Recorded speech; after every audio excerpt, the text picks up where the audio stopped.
32-year-old James Bradley and two teenage boys who tried to take the aluminum from streetlight poles.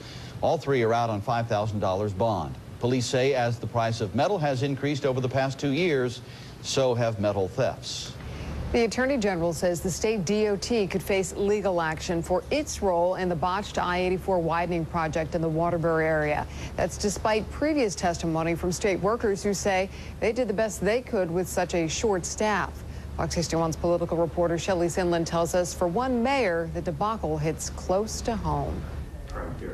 It's just, disgust, really disgust. As the I-84 hearing enters day 2, Waterbury Mayor Mike Jajura worries about gridlock again. We literally lived it for 5, 6, 7 years and thought, well, there's going to be a light at the end of the tunnel. Once it's over, everybody's going to be happy. Well, now we have to relive it all over again. That's because parts of the highway may have to be ripped up and rebuilt to fix hundreds of defective storm drains. It may not sound too serious, but this state engineer says it could be. So what happens to the road? Well, think of quicksand.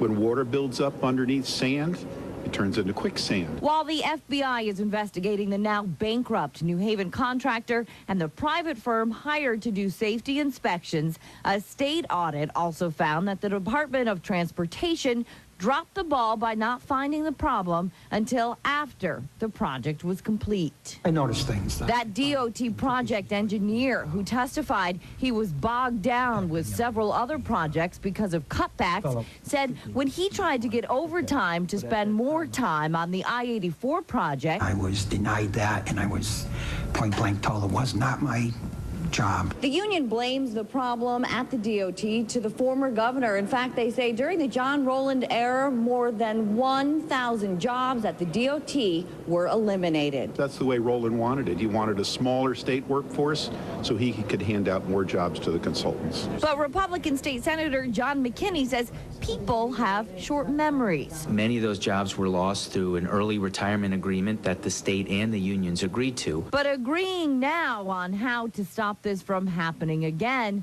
could be the difficult road ahead. Shelley Sinland, Fox 61, News at 10. The once $56 million project has now ballooned to $71 million. The state is suing the contractor and the private inspection company, hoping to recoup some of the losses. Well, what time is it in West Hartford? Well, just look up at the newly restored clock tower cupola on South Main Street.